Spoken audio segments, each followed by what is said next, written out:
सन्चै हुनुहुन्छ सबैजना? आशा छ पक्कै पनि सन्चै हुनुहुन्छ, झिलिमिली भएर आउनु भएको छ। अब हामी एकैछिन पछाडि कार्यक्रम सुरु गर्नेछौँ। आशा छ सबैजना आफ्नो स्थानमा बसिदिनु हुनेछ र तयारी धारणाका साथ अनि रमाइलो पनि गर्नुहुनेछ अनि हाम्रो कार्यक्रमलाई सबै र भव्य बनाउनु हुनेछ। अब पनि हामी कार्यक्रमलाई अगाडि बढाउन चाहन्छौँ। आशा छ सबैजना धैर्य धारण हुनुहुनेछ अनि मलाई पनि सुनिदिनु हुनेछ। आज हुन गइरहेको क्यान्टरबरी नेप्ली सोसाइटीले आयोजना गरेको नेपालीहरूको अझै भनौँ दोस्रो महान चाड शुभ दीपावली तथा तिहारको 52 अवसरमा यहाँहरू सम्पूर्णलाई म सिर्जनाको तर्फबाट सँगै सिएनएसको तर्फबाट पनि तपाईँहरूलाई धेरै धेरै शुभकामना व्यक्त गर्न तपाईँहरूलाई जानकारीहरू गराउनेछु। पक्कै पनि हजुरहरूलाई पनि सूचनामूलक पनि हुनेछन्। हुन त धेरै कुराहरू हजुरहरूलाई अवगत नै छ, किनकि हामी सधैँ जसो यही हलमा आइरहेका हुन्छौँ।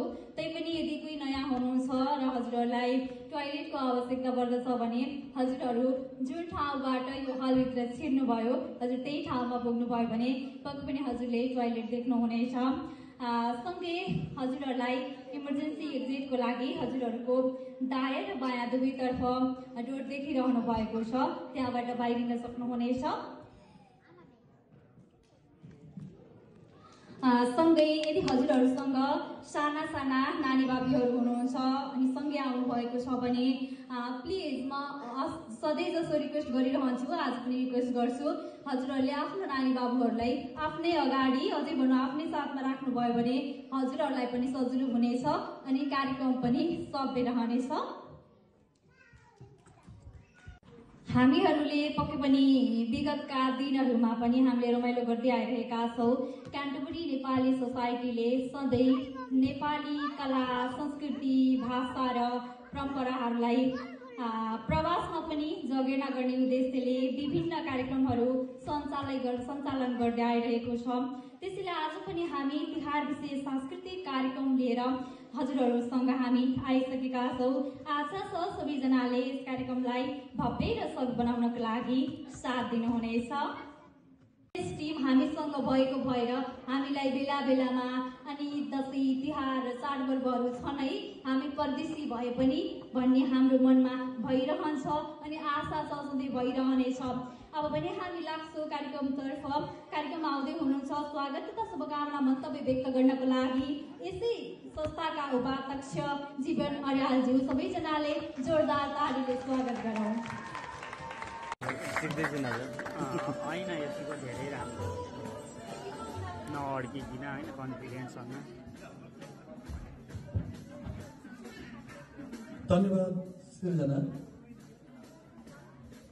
यहाँ उपस्थित हुनुभएका सम्पूर्ण बुवा आमा दाजुभाइ दिदीबहिनीहरू सबैमा शुभ दीपावली 2082 को अवसरमा क्यान्टरबरी नेप्ली सोसाइटी र मेरो व्यक्तिगत तर्फबाट यहाँहरू सबैलाई हार्दिक मङ्गलमय शुभकामना व्यक्त गर्न चाहन्छु।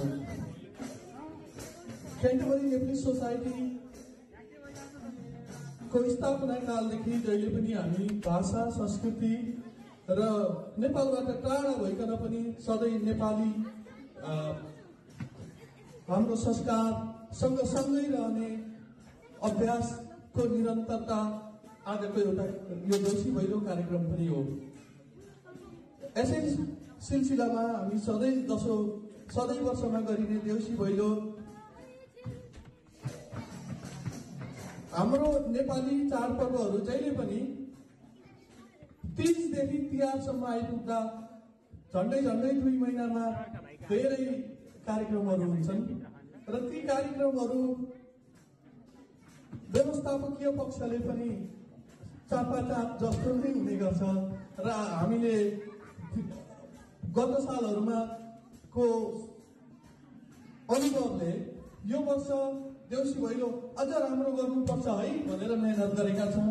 आशा छ हाम्रो मेहनत यहाँ प्रस्तुत गर्नेछौँ र हामी सबैले त्यसबाट मनोरञ्जन लिनेछौँ र हामीले गर्ने कार्यक्रम क्षणिक रूपमा हामीले एकैछिन रमाइलो गरौँला नाचौँला, तर दीर्घकालीन रूपमा हाम्रा हरेक कार्यक्रमहरूले हाम्रा बच्चाहरूलाई, हाम्रो आगामी पुस्ताहरूलाई हामीले कसरी हाम्रो संस्कारलाई हस्तान्तरण गर्न सक्छौँ, कसरी त्यसलाई चाहिँ आगामी पुस्ताले क्यारी अन गरेर लिएर हिँड्न सक्छ भन्ने अभ्यासमा नै हामीले कार्यक्रम गरिरहेका हुन्छौँ र यो पनि त्यसैको एउटा जमर्को हो। म धेरै नबोलिकन हामी रमाइलो गर्नुतिर जानेछौँ। यहाँ उपस्थित हुनुभएको तपाईँहरू सबैलाई धेरै धन्यवाद व्यक्त गर्न चाहन्छु। अनि देउसी भैलो खेल्नेछौँ, तपाईँहरू पनि नाचेर र हेरेर मनोरञ्जन लिन सक्नुहुनेछ भन्दै मैले मेरा 2 शब्द यही टुङ्गाएँ। फेरि पनि तपाईँहरू सबैलाई शुभ दीपावली 2082 को अवसरमा हार्दिक मङ्गलमय शुभकामना व्यक्त गर्दछु। धन्यवाद। किनकि हामी सबैजनाको साथ मिलिरहेको छ र हामी रम्न पाएका छौँ, रमाउन पाएका छौँ र अनि घर देशलाई पनि बिर्सेर हामी परदेशमा रमाइरहेका छौँ। आशा छ हामी जति छौँ हामी यतिमै रमाइलो गर्नेछौँ अनि आशा छ घाम ढल्किरहेको छैन, सबैजना आउनु पनि हुनेछ नाच्ने बेलासम्म, बजाउने बेलासम्म। कार्यक्रममा हामी बिस्तारै अघि बढ्दैछौँ। हामीसँग NRNA न्युजिल्यान्डको प्रेसिडेन्ट पनि हामीसँग हुनुहुन्छ। मैले चिन्न चाहिँ पाएको छैन, आशा छ म पनि आज चिन्न पाउनेछु। आज उहाँ पनि हाम्रो माझ हुनुहुनेछ। कार्यक्रममा पनि हामी न्युजिल्यान्डको प्रेसिडेन्ट NRNA को प्रेसिडेन्ट अच्युत अर्यालज्यूको मुखबाट आफ्नो शुभकामना मन्तव्य सुन्नलाई हामी पनि आतुर छौँ र अब पनि हामी उहाँतर्फ लाग्नेछौँ। उहाँलाई हामी जोरदार तालीले स्वागत गर्छौँ। सबैजना मिलेर गर्नेछौँ। फेरि पनि धन्यवाद हजुरलाई। अब पनि हामी कार्यक्रममा ढिलो नगरिकन नाच्ने गाउने तर्फतिर लाग्छौँ, अब तर्फर गर्छौँ। हामीसँग धेरै रमाइला प्रस्तुतिहरू रहेका छन् आज।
लाग्ला जस्तो गर्यो नि है, लागिसक्यो। एकदमै बालापनको साथ नै याद आइरहेको छ। एकदमै रमाइलो प्रस्तुति लिएर गइसक्नु भएको छ सानो सानो नानी बाबुहरू। धेरै धेरै धन्यवाद हजुरहरूको यो प्रस्तुतिलाई हामी सधैँको वर्ष हेर्न पाइयोस्, अझै भन्दा पनि अझै राम्रो छ। पक्कै पनि आशा छ नेक्स्ट इयर अझै दमदार लिएर आउनुहुनेछ। अबको क्रममा भने हामी अर्को रेलुमै टिम रहेको छ। अब क्रममा हामी रेलुमैमा झुम्नेछौँ, जसमा हुनुहुन्छ सन्ध्या खनाल, अमृता सापकोटा, दुर्गा अर्याल, सुमन गौतम, तीर्थमणि अर्याल, सदीक्षा सापकोटा, सम्भवी शर्मा, केशा अर्याल, केशव कणेल, रेशम ढकाल, मिलन सुवेदी सँगै सृजना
Bye.